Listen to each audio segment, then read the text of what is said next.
Welcome in, everybody. It is time for another edition of SEC State of Mind, presented by FanDuel. I am Taylor Davis. He is Jason Campbell. We welcome you in, everybody. High-flying action, left, right, and center in the SEC. That's exactly how we like it. As we wrap up Week 12, there is no rest for the weary at this point. We are definitely winding down on the regular season, but there is no shortage of drama, upsets, progress, you name it. And we are here to break it all down for you. We'll talk about the biggest headlines coming out of this past week. We will hand out our weekly awards, and we will get you ready for Week 13 in the SEC. Week 13 of 14. I cannot believe we are 2.5 weeks away from an SEC championship game in Atlanta, and obviously getting even closer to finding out which 12 teams will be lucky enough to be heading to a playoff run. So plenty to talk about, everybody. We welcome you in. I welcome in my co-host Jason Campbell. And like I said, we do weekly awards around here, one called SEC Standout. But speaking of standout, speaking of awards, what a perfect segue for me to shout out my co-host, Jason Campbell, who was just announced as part of the Alabama Sports Hall of Fame class of 2026. Round of applause for J. Cam. Who, me? Oh. Who, me? Oh. I appreciate it. Thanks, Taylor. Thanks for all the love and support. And like I said, it's an honor to go in the 2026 Hall of Fame class. And I get now join Ronnie and Cadillac, as well. Coach Tubbs going in too. When you think about the 04 season, one of the better, teams in the history of our program. But, it was the first backfield ever in college history to all go in the first round. Now we're all inducted into the same Hall of Fame together. So it's truly an honor. Like I said, I always felt like I would get in, but it's just still surreal until it's actually announced and they call you and you like, wow, it makes it surreal and you're honored, right? Because you could have chose anybody else, and have an opportunity to be able to have this moment, but to be inducted into Alabama's Hall of Fame is a big deal. You think about over the 400 some plus people that's in there, men and women. You now get a chance to join a long list of, I guess you say a short list, and based on all the years, you get a chance to join that list. It's truly an honor, and all glory to God. Yeah. Okay. He is as humble as they come. I tell people all the time, you're somehow a better person than you were a player. And that says a lot, obviously, as an Alabama Sports Hall of Fame inductee. So incredibly well-deserved, as humble as you are, saying they could have gotten anybody. There's only one Jason Campbell, and I am lucky enough to be your friend, your co-host, and you've been a fantastic ambassador for Auburn. So it's about time, in my opinion, but you certainly should be very proud of yourself. And I, as your friend, am very proud to see that finally happen for you. And I definitely appreciate it. Awesome. All right. Well, all the Auburn family as well, all the Auburn family. And, thanks to you guys for all your support and love throughout the years, and your continued support and love, even in my new career. Yeah, exactly. Hall of Fame athlete, Hall of Fame human being, Jason Campbell. All right, let's get into the action as we always do here on SEC State of Mind. We are going to get to our weekly awards, but there's some chaos brewing. And so we're going to bury the lead here a little bit and going to start with all of the chaos because, like I said, in the SEC, no rest for the weary around here. And obviously, as the coaching carousel continues to spin, some ongoing developments in the SEC. It does feel like in the grand landscape, one domino has fallen with Virginia Tech officially getting James Franklin. So that takes him off the board wherever he was present in the SEC. You got to assume he was in conversations somewhat, but now that is tied up in Blacksburg. So you look to what these 4 open SEC programs are going to do. And as we all know, it starts with Lane Kiffin, and it starts with the decision that is going to be made about his future in Oxford, potentially Baton Rouge, potentially Gainesville, and rumors continue to swirl. And I would say that he is not doing anything to stop those. As we all know, this week, it has all but been confirmed that a Baton Rouge private jet has flown his family, some of his family members, and from reports I have seen, him as well, to check out some areas of Baton Rouge. Supposedly there has been a similar situation in Gainesville. So these are very real storylines that are playing into a imminent Lane Kiffin decision. And at the same time, the parallel is just startling for me because this is becoming a historic season for Ole Miss, and it's almost being overshadowed by what's going on with your head coach and the fact that it is being allowed to grow and take on, a life of its own through things like this that are happening in front of our very eyes while Ole Miss is on a fast track to a playoff. So give me your take on this, Jay, because obviously this is kind of an unprecedented coaching carousel with Lane Kiffin holding the steering wheel. But what's kind of your take on the way he's going about this and the true distraction that it is allowing itself to be for his Ole Miss team? Yeah, this is a tough one. When you think about it, Lane has led Ole Miss to 3-10 win seasons in a row, right? And 2 years ago, there was noise about him leaving when the Auburn job was open, right? Or 3 years ago when the Auburn job was open, all right? And at that standpoint, and here we are again 3 years later. And if you're Ole Miss, you're the team and you're the nucleus that's getting left out of all of this. Yeah. And why? Because the coach has all the power right now and you don't, right? Because he can decide to stay, he can decide to bolt. And from what I'm hearing, Ole Miss is kind of giving him a ultimatum like, hey, we need to know something by November 28th. And the reason why is because why? Signing day is just a couple of days later. And they have to know that if you do or decide to leave us, then we got to be able to name a head coach to be able to talk to our recruits before the dead period happens. And that's the thing about having signing day in early December. A lot of coaching, hiring, and firing happens at this time of the year. So I've always said, I know it's probably in the best interest to move signing day back to February so that any coach that gets hired in certain positions have an opportunity to get out and actually get into recruiting and the transfer portal. But with it being in December, I also understand that too, because you want kids to enroll earlier, right? So it's a catch-22. It's hard. But at the end of the day, Ole Miss wants to know. And he has got to give them an answer and everything, because at the simple fact, the players are getting affected by this. This is what I don't like about the entire situation. Here's a team that's more than likely going to be in the playoffs and more than likely have the goal set in front of you where they could easily, end up in a national championship game, right? Like they have the elite talent. They have an offense that can score points. And that's what the playoffs is all about, right? Like defense win championships, but we know in this new day and age, you better be able to put up some points at a high level, and they can do that. But the players are human. They will start getting distracted, and it wouldn't surprise me if they went to Mississippi State and lost on that Friday because of all the distractions of them saying, hey, is my coach going to be here? Is he not going to be here? And then if you're Lane Kiffin, Lane has grown in a lot of ways. We've seen him grow the last couple of years. But at the end of the day, Lane still loves attention. Like, still loves it. You can tell by Twitter. You can tell by he's eating all of this up right now because it's suspicious of what is Lane going to do.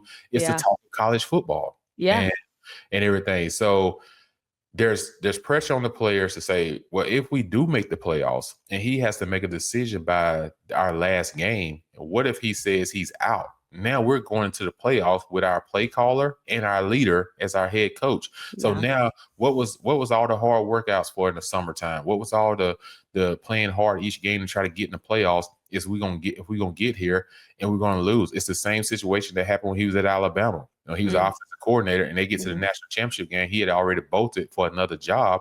So Saban got tired of hearing all the chaos back and forth. So he just said, hey, just go ahead and leave. But it cost them in the national championship game against Clemson. Yeah. And it cost that team a chance to win a natty. So this affects a lot, Taylor. I don't like the whole back and forth situation of it. But if you're Ole Miss, you probably should have signed him to a longer extension and had a bigger buyout. So any school that wanted him, they would have had to buy him out bigger because he was a hot commodity. But you kind of left yourself open-ended when you didn't do that. And now you're in Florida and LSU pursue him. And I'm going to tell you, there's probably real interest. And there's real interest. Like, people just don't fly a plane or show up. Like, there's real interest. And if it wasn't, he'd have been assigned on papers. Agreed. Well, and what has been one of the caveats that we have always said about this whole thing for Lane? his family. And do they want to leave Oxford? So the fact that his family is going to check out Baton Rouge, to check out Gainesville, to kind of test the waters, makes this thing really feel like there's fact behind it. Now, he did go on Pat McAfee's show today and dispelled the rumor that has been going around. You alluded to it as well, that Ole Miss has essentially given him a deadline and an ultimatum. He is saying that that is not the truth. Now, obviously, he can say whatever he wants on public forums. What is interesting to me, though, is that you mentioned the social media trolling and things like that. That has become very Lane Kiffin. I said last week, I love it. Like, I just think it's funny and harmless and kind of a breath of fresh air when some of these coaches can be so rigid. You know what I mean?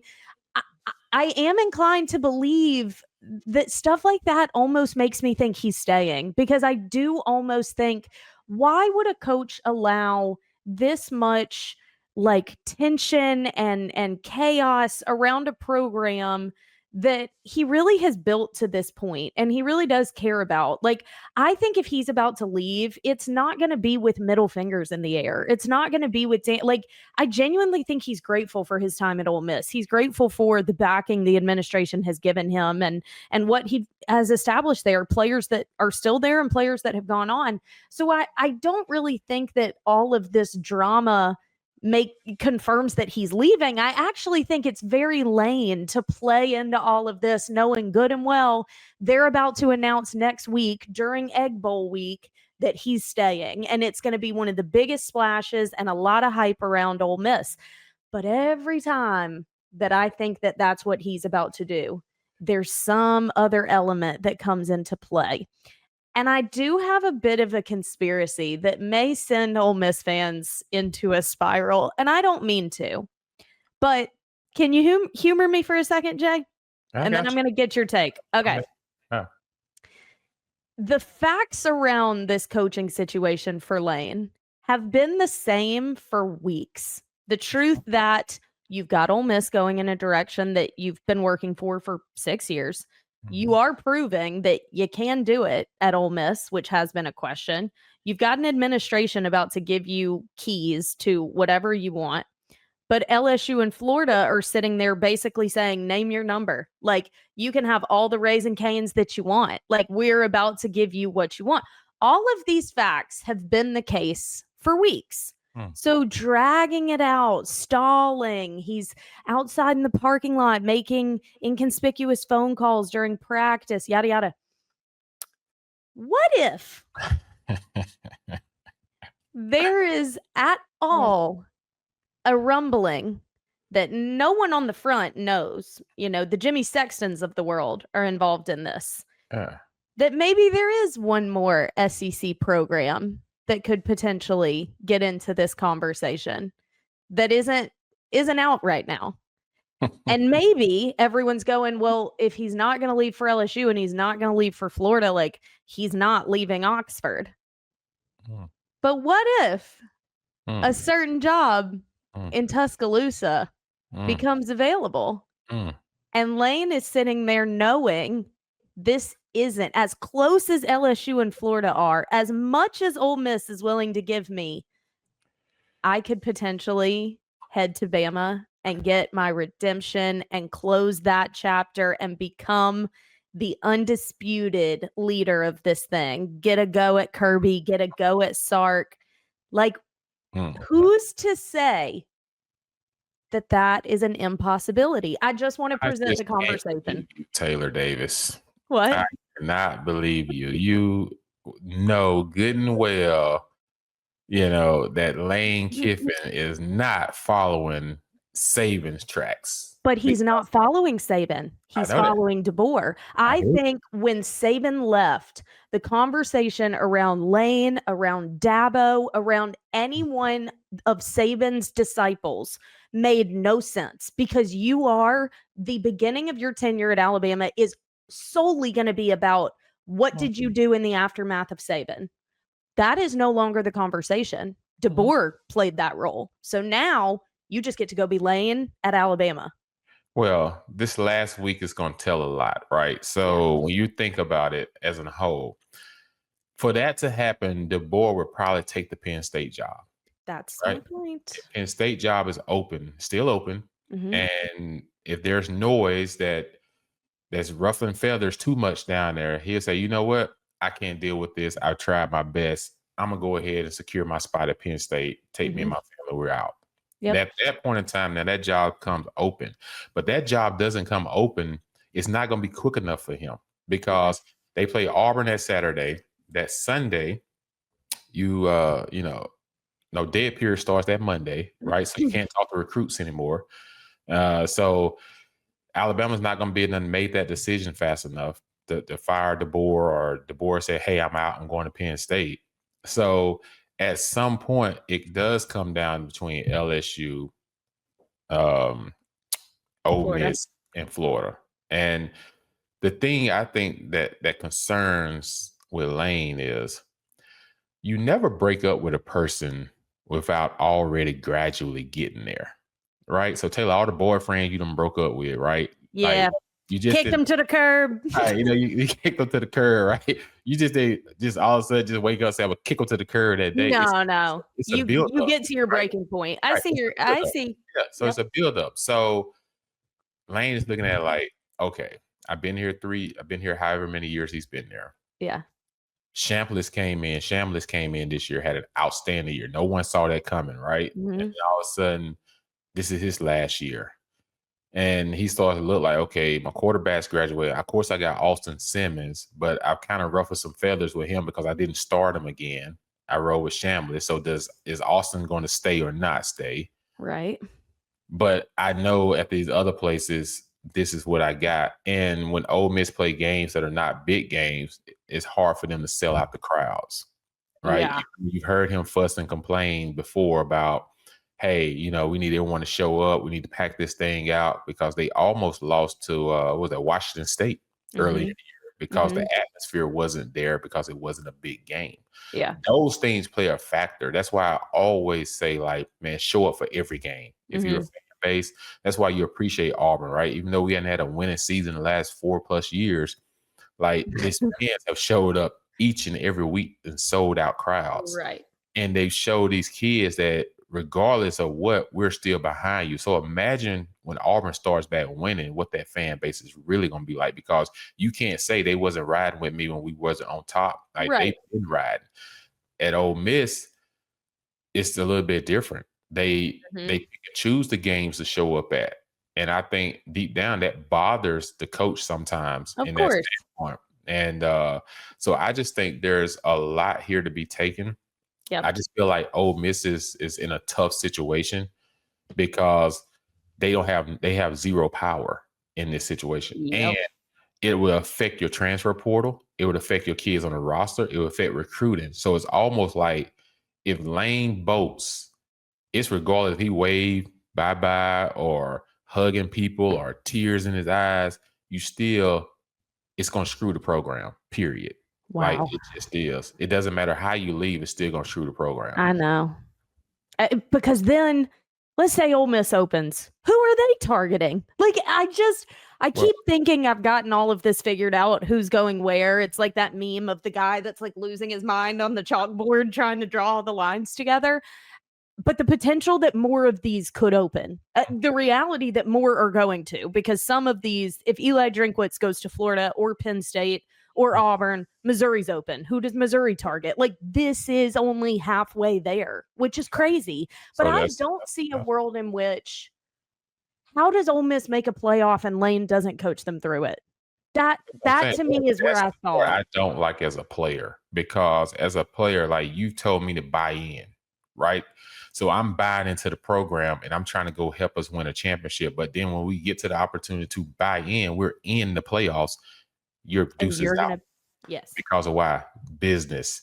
That's why I say, like, the money aspect of all of this and the business aspect of all this, what makes college football or any sport ugly, because it's not a right timeline. Because if the signing day is not December the 4th, then this is not a conversation. Everything gets pressed up forward because why? The SEC championship is that next week. All the coaches and people are there at the SEC championship. So a lot of questions got to get answered. They got to get answered quickly because it affects signing day and it affects the transfer portal. That's why I say you got to make a decision, either move signing day back if you're going to have these. That's why teams like the schools that have already made the decision that, hey, that's why you see so many mid-season coaching firings. It's not because, dang, we just need to do this right now. It's that you have to, because you have to get ahead to start figuring out who your candidates are going to be before you can bring the next person. Because when you make that immediate decision, that coach immediately within 24 hours on the phone with recruits and everybody else trying to say, hey, this is why I need you to stay here and everything. So it's important for Lane. It's important for all these other schools because, like you said, if Eli left Missouri, like if you're Missouri, if you're not doing your homework right now, figuring out who your next candidate would be, then you're mistaken. If you're Ole Miss, if you're not figuring out who your next candidate should be, then you're mistaken.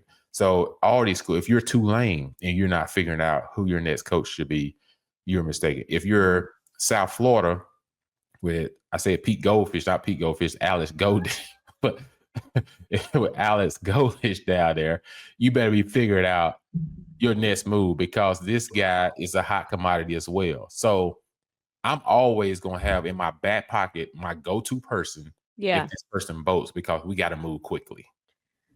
I just think a lot of these, I mean, Virginia Tech's really the only one who's been able to take advantage of the timeline of it because postseason play, even a bowl game, was like not in the conversation anymore.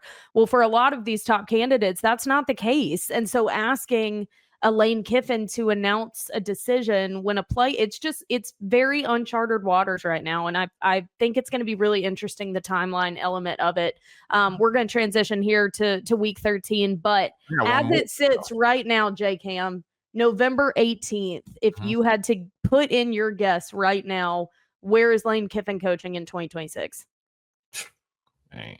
It could change next week because mine keeps changing. I know. I hate to even say this because I got some good friends at Ole Miss and everything, but this is like not me picking against Ole Miss. This is it's just your guess. The fact that if I've been flirting this long and I haven't made a commitment, that tells me I'm probably leaving, right? So that tells me he was probably interested in the Florida job, really.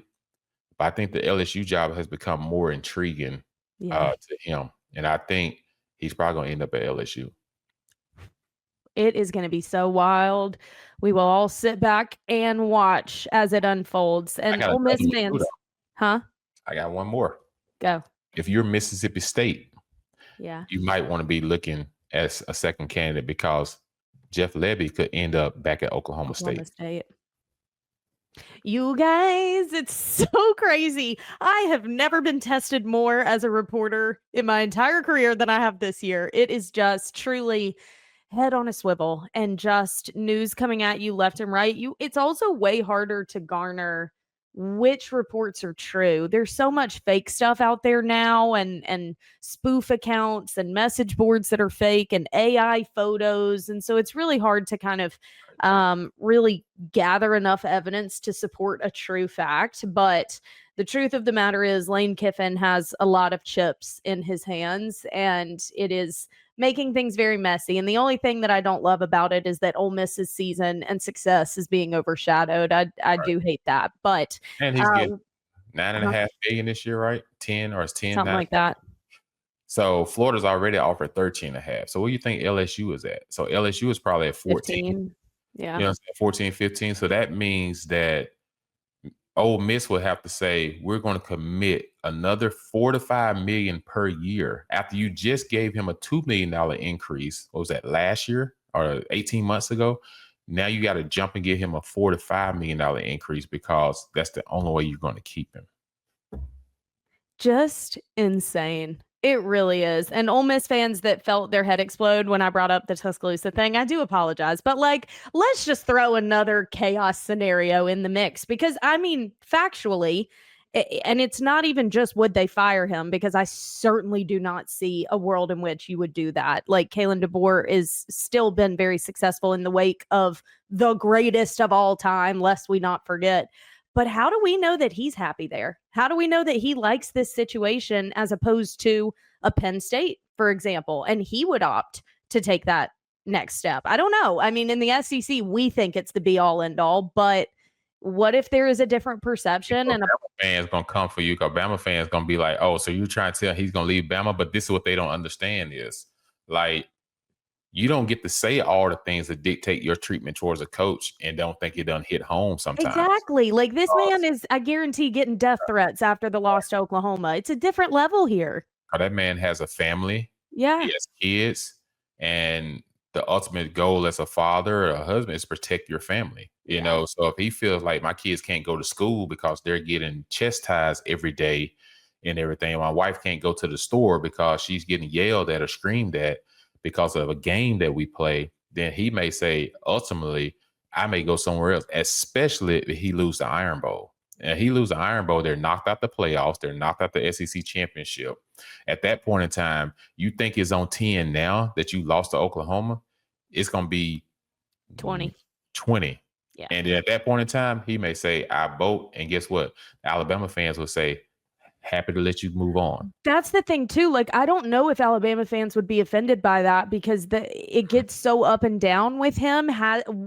Where are we and is he the right fit? That conversation was very much vocalized week 1 of this thing. And then they put it back together and Florida State completely fell off the map, which made it confusing. But I think that basically what this year is showing me is you can't consider anything an impossibility. Like that is just the nature of this because things keep changing. But it very much feels like the driver's seat is Lane Kiffin's. And until he makes calls, none of the other dominoes really can start to fall. So we'll continue to pay attention. It'll be very interesting. There were some interesting results this past weekend. As I mentioned, Alabama did fall to Oklahoma 23-21, which sets up an all-important Iron Bowl 2 weeks from now with a playoff bid on the line for them. Meanwhile, Georgia, big win over Texas. Looked dominant, which is what we kind of suspected last week. Like, has Kirby gotten them to that next echelon of football? And I think showing against Texas that looked like that all 4 quarters. I mean, my guy's calling for an onside kick when you're up 11, like just a totally different level of ball. So Georgia definitely looks like they're in their element. But as we close the book on week 12, let's go ahead and give our weekly awards around here. We'll start with the positive SEC standout. I went first last week, so it's only right I let my Hall of Famer co-host go first this week. Who stood out to you this week, Jay? You know, men always let the women go first, right? Men open the car door, they open the front door. So I supposed to let you go first, but I know you're going to steal my standout. So because of that, I am going with Gunnar Stockton. How about him? The reason I'm going with Gunnar Stockton is that was a primetime game. All the talk was about Texas improving. Texas has to win this game to stay in the playoffs. Georgia can drop one if it's close, but they defended their home. And like I told David Pollard, where are you at, David? Last week, I told you that Texas would not beat Georgia in Athens, and it would knock them out of the playoffs. How do you keep Texas in the playoffs? Because it wasn't close late in the ball game. It just wasn't. And Georgia dominated that game in all facets. So Georgia's playing really well. Gunnar Stockton 24 for 29 and everything, and counted for 4 touchdowns. I don't have the 1 turnover, but this guy is playing elite level football. He's playing confident, and it's not easy to keep showing up in these big games the way he's showing up because it's still like as good as his numbers are, no one still are really talking about him being a Heisman candidate at all.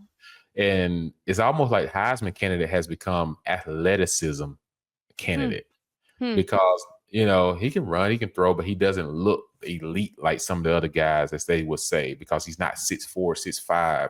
Yeah. But the guy just continues to win games and he continues to find a way, and he's very, very competitive. And to me, he should be a top 5 Heisman candidate. I think that a game like that, though, Jay, does put him more in a conversation. And if he loads the back few weeks, I mean, we have seen that in a lot of Heisman races, that the latter half of season is really what's taken into account, especially the teams. It's not supposed to be part of this, but you feel like it is. The teams that are about to see themselves in a conference championship game, in a playoff bid, like those are the guys that really have the eyes on them. And I think for Georgia, it is just from a coaching, from an execution, from everything. It's like November is when Georgia takes it up a notch, which may also be when Gunnar Stockton takes it up a notch. So it could start to increase. I think you're right on that. I actually wasn't considering Stockton as my SEC standout, so we would not have aligned on this one this week, which makes it fun. It is hard to not give it to Ahmad Hardy. 300 yards rushing. That's 3, you guys. 25 carries, 300 rushing yards. He's just the second player in Missouri history to reach 300 rushing yards in a game against the Mississippi State team that you do feel like has fallen off a little bit. Obviously, a tough loss, very ugly loss against Georgia the week before, and now a bit more of a lopsided result against Missouri. Both very good teams back to back that you have to play, so I'm not disrespecting the Dogs at all. But I was just so impressed. And Ahmad Hardy is such a guy that you want to root for. I saw a video on social media of him riding a horse. Like, he's just so unsuspecting of the absolute dominant runner he has become in, without question, in my opinion, the toughest league in college football. And he runs all over everybody. And we all know the story. Eli Drinkwitz once again discovers these guys from obscurity. He did it with Cody Schrader last year. Enter Ahmad Hardy. I love the kid. 300 yards rushing. Holy cow. All right. That's a great one. I like it. He did it against his home state. Like, come on. He's from Mississippi, and I'm sure he has some buddies on that team. And he probably took it a little personal because no one offered him. Louisiana Monroe was the only team to offer him at the time. Yeah. And the kid's blowing up. He's doing outstanding things. And like I said, Ahmad Hardy is a great pick. That was my second pick. But, okay, cool. Yeah, I just had to go with Buddy because of the magnitude of the game. No, you're right. You're right. And I mean, look, you see quarterback better than anyone I know. So I want that from you as well. All right. Where there's good, there's bad. We got to do it. SEC Siren. And there's only a few more weeks to go. So if you're hitting the Siren at this point, there's a lot on the line and there is minimal time to get it fixed, but you better do it. SEC Siren, Jay, who you got? This is easy. All right. Come on, South Carolina. We may have the same. South Carolina. What are we doing? Like, you're up 30-3 at halftime. You come out in the second half and you're running man coverage in the third quarter. Like, that's the easiest way for a team to come back is you get one-on-one coverage and all of a sudden Marcel Reed gets hot. He gets into a rhythm and it's almost like anybody's open at that point because it's like every time they dialed it up, it was still 7 minutes to go in the game and they had already come back and taken the lead. Like, it was fast. What are you doing? And then on 2nd and 1, to go and chance to get in field goal range to win the game after the debacle of a call A&M made on the goal line, it's 2nd and 1. Tell your quarterback on the sidelines, hey, it's 2nd and 1. We're going to try to catch them sleeping and try to dial up a big play because they think we're going to run the ball. But at worst, do not take a sack. Find a way to throw the ball away, but do not take a sack. What do? Take a sack. It's 3rd and 11. Next play, take another sack. Now it's 4th and 16. Yeah. It's those type of things that get people moved out of their jobs, right? In South Carolina, this has been happening over and over and over where they have these leads and they just give them up. Like, something's got to change from the mindset because that's just, you can't have that. 30-3? Yeah. You don't even slow them down in the second half.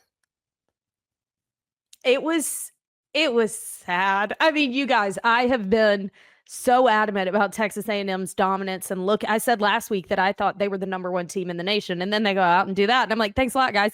And I still think that they are ridiculously talented. Mike Elko is one of my favorite head coaches in the country. Like, I can't take that away. But it hurt me so much for South Carolina like that, because this is not the only absolute fall apart. I mean, they almost had Alabama. This team has been right there. And to see it leave your grasp, it has kind of reminded me of Auburn's situation, which I hate to say because it ultimately led to a head coach firing, and Shane Beamer is a fantastic human being. And I just never want to add to the pile-on. But finding a way to fall apart that way, finding a way to lose games in that many heartbreaking fashions back to back to back, there's something off. And obviously the hiring of Mike Shula was a bad decision. So your offense has been up against the odds all season. Okay. You finally part ways with him. There's been reports this week that he's been arguing with his DC in practice, and media members saw it. And it just feels like things are super tense and unsettled in Columbia as a whole. And I think that they have to be for you to lose games the way you are. So I hated to see that because that was a win that would have done so much for that fan base and coaching staff and players and all the things. But A&M is a great representation for the SEC, and I do want to see them continue to succeed. My SEC Siren, though, is a bit more big picture and a little more unique, I guess. My SEC Siren is for the College Football Playoff Committee, because you are about to have to make very tough decisions. What happens in the next couple of weeks is going to help you a little bit, but I fully believe that the eye test, the strength of schedule is going to come into play. I think you are going to have some 3-loss SEC teams that without question deserve an at-large bid over some ACC, I'll even say Big 10, definitely Big 12, and Group of 5 contenders. I know there's going to be a Group of 5, and I think that there are some great ones out there, but you can't tell me what the SEC has done this year and how much parity has existed, that just having 1 or 2 losses is all you're going to need. No, you are going to have to evaluate this thing with a fine-tooth comb to truly get the 12 best, not most deserving, not guaranteed like sparkle, the best 12 teams in the college football playoff. And guess what? The SEC is going to make that very challenging for you. They already have at this point. You just saw Bama fall to Oklahoma. What happens rivalry week is going to be incredibly impactful, but you are going to have some SEC teams on the bubble without question. And this college football playoff committee needs to be paying very close attention starting now. It all comes down to who's on the committee and what universities they represent, what conferences they represent, because they're going to get some inside pressure, right, from their conferences. And you are extremely right when you say the SEC. I mean, the Siren is the committee, because this is as tough as it's been in a long time, right? Yep. You got to get the right 12 teams, and that's my argument. Is what if a team wins their conference and they got 4 losses? You know, like, do they deserve to be in the playoffs, you know, with 4 losses on their resume? Mm-hmm. Like, you know, it's just extremely hard, because it's not like the NFL where you have the NFC and the AFC, right? Yeah. So this is, you know, there's the 5 big conferences or 4 big conferences, however you want to consider it. And then there's everybody else, right? Yeah. So then, like, schools like Memphis, Tulane, all those, they get an automatic bid if they win their conference, right? Is that fair? Mm-hmm. You know, do you keep out a top SEC team that, you know, maybe lost to Georgia, lost to Bama, or lost to A&M, and they got 2 losses, but you take a Tulane team or a Memphis team that has 2 losses, and just because they won their conference, and you put them in the playoffs? Is that right? You know, like, you have to ask these questions. And yeah, if you're Texas and you're sitting there with 3 losses, but you beat A&M. Like, but you lost at Georgia, you know, and everything, which is a top 5 team. Yeah.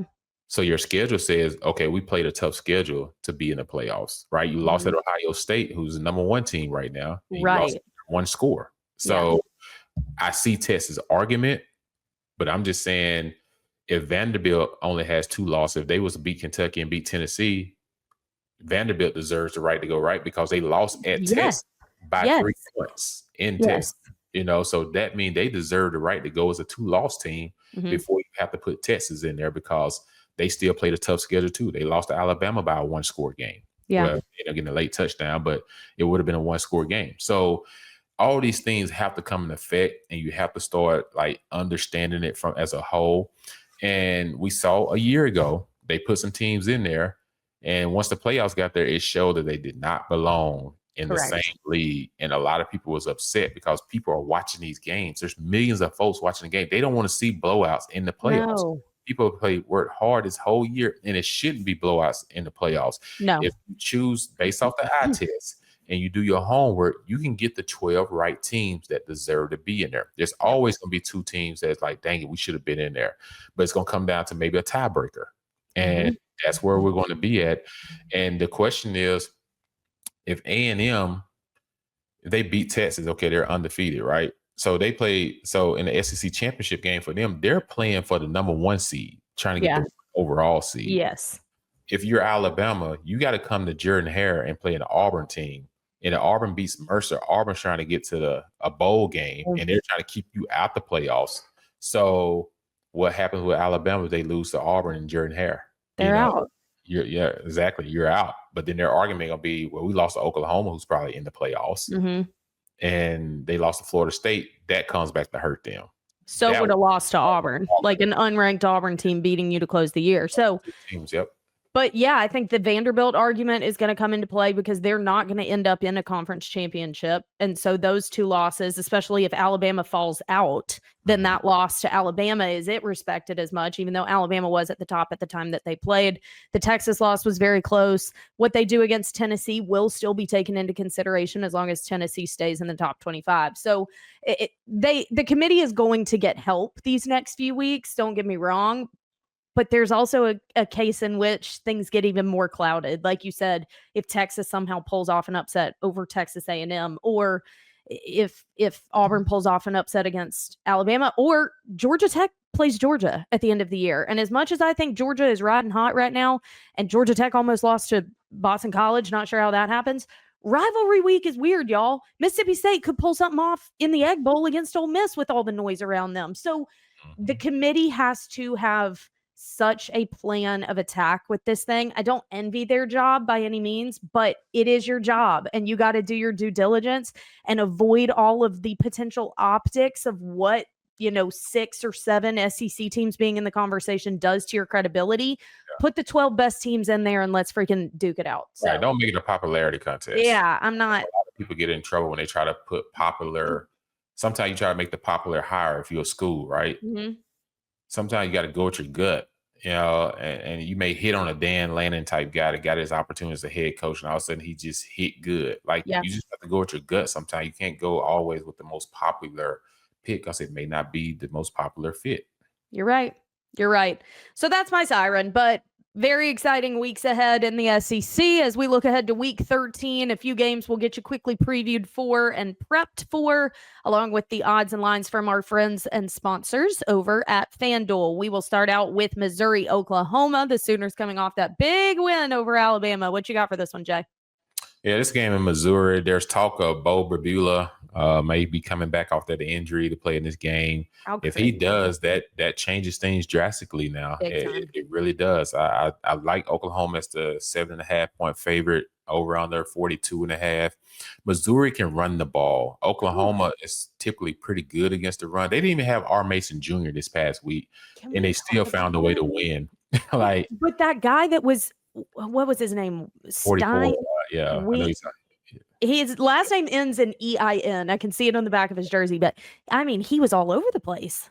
Like, it's almost like, dang, R. Mason Jr. hadn't played the last 2 games, and this guy's been reffing havoc. Yep. And so you're talking about a team that, yes, they allowed Alabama, they put up yards, but what they didn't do was let them get on the scoreboard. They got turnovers, all those different things. That's what great defenses do. You can have yards. It's about winning on the scoreboard, make sure you don't get the points. So I like Oklahoma to go on the road, keep their playoff hopes alive, and to win this game in Missouri. Okay. I like it. Obviously, riding a lot of momentum out of Tuscaloosa. They need to carry. That was another crazy part of that because Kalen DeBoer has been successful in Bryant-Denny. So it was interesting to see that transpire. All right. A game happening here in my backyard, lovely city of Nashville, Kentucky heads to Vanderbilt. And you would have looked at this a few weeks ago and felt like it was an obvious answer, but Kentucky's been figuring things out the past few weeks. So Vanderbilt really got to be on their P's and Q's. FanDuel's feeling comfortable about the Doors 9.5-point favorite with the over under 53.5. And obviously Vanderbilt with way more to play for, a lot at stake. They're at home, which is an environment that has improved so much as of late. But I think this is a very different Kentucky team as we tap into the last 2 weeks of regular season versus what you would have gotten from them weeks 4 and 5 when we were wondering if the Mark Stoops tenure was over. Kentucky sits at 5-5 after they have won 3 straight, including 42-10 over Tennessee Tech last week. And I know a lot of people look past that very easily, but y'all, Tennessee Tech is one of the best FCS programs out there this year. They were undefeated heading into that game. And I think had they gotten them earlier, Kentucky didn't have enough figured out. That one probably would have been closer. So I think even that is a reflection of the progress that Kentucky has made, honestly, ever since their win in Jordan-Hare. We'll bypass that. But they are one win away from bowl eligibility, whether that's going to come against Vanderbilt and essentially end Vanderbilt's playoff hopes, or their rivalry game with Louisville, who is on a 2-game losing streak, super gut-wrenching losses, overtime to Cal, and 1 point to Clemson last week in one of the ugliest games I've ever witnessed in my entire life. So Kentucky definitely has a path to bowl eligibility, which you have to assume has them fired up more than a few weeks ago. But Vanderbilt sits at 10-2. They must win out Kentucky and Tennessee to reach the playoff, and it's got to come down to Diego Pavia. It always has. It always will.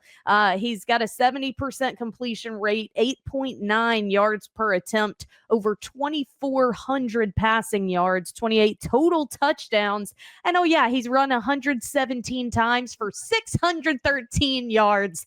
I mean, this kid, you have to just acknowledge what he has done this season, last season as well, but certainly this year. Vandy ranks number 1 in points per drive, number 2 in red zone touchdown percentage. So I think that if you are Kentucky, you got to do everything in your power to keep them out of the red zone, because once they get there, their play calls, their packages in the red zone have been so dang efficient with guys like Eli Stowers and Cedric Alexander out of the backfield. So I would try and make that field long for them and try and keep them out of the red zone. But the defense's weakness for Vanderbilt has been against the pass. They have allowed 244.7 yards per game, only 4 interceptions. They also haven't been coming away with a lot of takeaways. And I think Cutter Boley has really kind of found his groove. He's the SEC Freshman of the Week 3 straight times, a 75.5% completion percentage in their last 5 games. He threw for 236 yards last week against Tennessee Tech, just 3 incomplete passes. I'm not saying like drops, no, 3 incomplete passes the entire day. So I think if you're going to take advantage, it is going to be through the air. Kentucky's got to try and keep Vanderbilt out of the red zone because that's where they thrive, and try and contain Diego Pavia. But I think Vandy's got a lot to play for. Oh yeah, Vandy's playoff hopes is still there. And when you think about they end with Tennessee, like that's a tough stretch depending on where that game is at. I haven't even looked that far ahead yet. But it's in Knoxville. So you have to have this game. Any loss in this ball game, your playoff hopes are out. So I think Vandy gets this done. I think Auburn put up a really good showing against them at home. Yeah. And Auburn was kind of able to show a different passing attack. And Auburn's more athletic than Kentucky, right? Mm-hmm. Like Kentucky, that wasn't the same Auburn offense that showed up against Kentucky that showed up against Vanderbilt. And so you think about it as a whole, I think that Vanderbilt knows, like, shoot, we could have lost a week ago. Wake you up a little bit. Right. So I think it kind of got them like, okay, like these next 2 weeks, we really got to lock in. Right. And I think that's the type of kid that Diego Pavia is. He excels in these opportunities. So I think he'll be the reason that he leads Vanderbilt to another victory. I agree. I don't think they'll let it slip through their fingers, but I do think Kentucky will put up a good fight. All right. Hey. That's what Stoop does. Stoops. Every year he comes on strong towards the end of the year, and he's doing it again this season. He also seems so much lighter the past couple of weeks. I really think the first half of season was a lot of weight on everyone in that program. And so you've rattled 3 straight together. You've got a young quarterback who's built some confidence. I mean, you go to Nashville and knock Vandy out of a playoff. I mean, like, crazier things have happened this year, let's be honest. But let's flip to Arkansas, Texas. Obviously, Texas is hanging by the skin of their teeth at this point. But what do you have for this one? Yeah, this used to be a big rival game. Yeah. Right? Arkansas and Texas, and somewhat it still is. And you just never know what's going to happen in this game. Arkansas fought hard on the road against LSU, lost a close one there. But yeah, I think Texas understands that any hope that's left for them to make the playoffs, they got to win the next 2. Right. Like, there's no ifs and buts about it. They have to win the next 2. So I think them having a lot more to play for, and the Arkansas guys probably trying to figure out who's going to be their coach or what's going to happen. I think they're kind of looking on to what's next. Yeah. And Texas is still in the moment. So I like Texas at 9.5-point favorite, over under 57.5. I think that's a high scoring game. Yeah. Arkansas does have a good offense, but Taylor Green has been throwing a lot of interceptions of late. And he did it again against LSU. And I think, but I just think Texas run the ball, play close defense, play hard defense, and win this game by more than 9. I agree. I think Texas has more firepower in this one, and Arkansas has struggled to stop most people. But I will say these receivers got to clean up those drops. There were so many drops in Athens the other night. You get Wingo back, which is such a boost. And I know he's battled back from injury, but he's having just blatant drops. I mean, guys, it's hitting him in the hands. So you can't blame Arch for all of that. And I think the line has had issues in protection, but the glaring thing to me were the receivers dropping passes. So that's got to be cleaned up against Arkansas. And yeah, I like Texas in this one. Lastly, we've got Tennessee versus Florida, also one that's been a heated rivalry over the years, but Florida obviously just limping to the finish line a little bit, coming off a 34-24 loss at Ole Miss. They're just 3-7 on the season. But Tennessee has not won in the Swamp. You want to guess the last time they won in the Swamp? They didn't win in the Manning era. They won in 1998. 2003. 2003. It was close to you, so I thought you might have remembered it. But that was the last time that Tennessee, won in the Swamp. So it hasn't been a favorable place, even in the light of some Vols success the past few years. But DJ Lagway, I think, is the story in this one. It's hard to not continue to point to these quarterbacks, but he was benched in the first half against Kentucky. He did return against Ole Miss last week. He was 16 of 31 for 218 yards, 1 touchdown, a costly interception. So I think he's just teetered on what the heck, who is he, because he shows glimpses, but there's so much inconsistency. They ultimately, pulled him during the Kentucky game, hoping sometimes that evokes something. I think this has to be a big day for him if they want to contest with the Vols, because obviously Tennessee has been no stranger to some explosive plays, both the ground and through the air, and I think they'll continue to do that. Florida's defense has showed up. I mean, lest we not forget, they had Georgia on the ropes a few weeks ago. So it's not that they are incapable of one of these wins. It's just, can they all put the pieces together? Do they still feel like they have something to play for? And if it's not the guys next to you, I don't know what it is. So they really got to band together in this one and try and close out with a couple big moments. One big boost for Florida. There is increasing possibility that their defensive lineman, Caleb Banks, is going to return. He has been out since mid-September with a foot injury. Last year, he had 21 tackles, 7 tackles for loss, 4.5 sacks, 2 forced fumbles. This guy wreaks havoc everywhere, and he could end up in the Tennessee backfield if this is the first time that we see him back. But they're running back Deshaun Bishop coming off an 80-yard day. He's had a couple days over 100. So without guys like Banks that can really be impactful, I think Tennessee ends up getting this dub. FanDuel feels the same, favoring them 3.5, over under 57.5. This is a close one. They got it close. 3.5, 57. Okay. There's just such a conundrum around Florida this year. Like, what are they? And it being in the Swamp is a big part of that. What time is this game?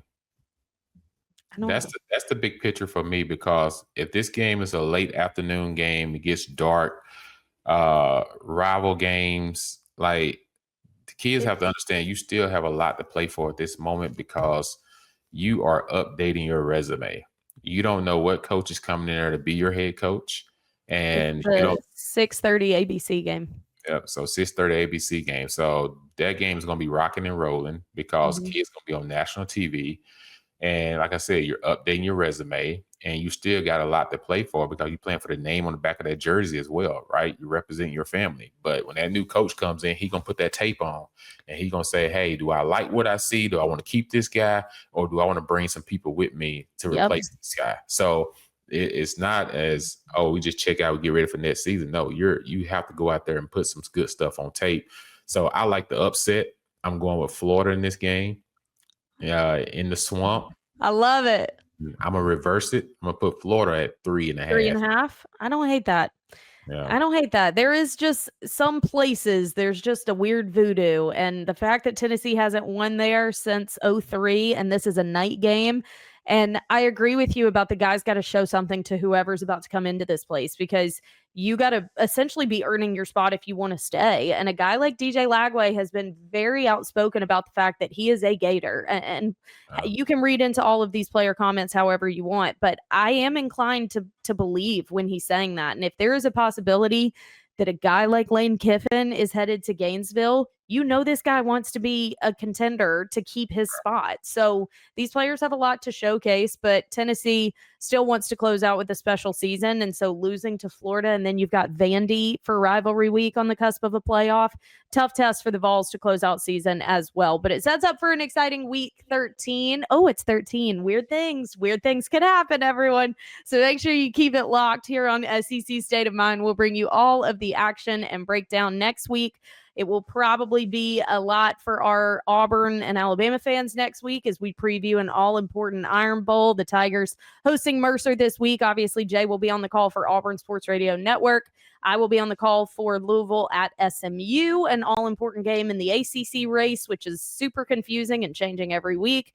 That'll be on ESPN2 at noon Eastern. But we will bring you all the SEC action on our episode of the podcast next week. So make sure you subscribe if you haven't already, wherever you get your podcasts, Spotify, iTunes, iHeart, you name it.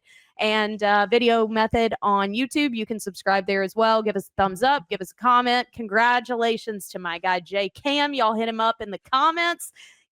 Continue to, we'll let the ego build a little bit this week. You've earned it. But we'll be back next Tuesday, and can't wait to break it all down.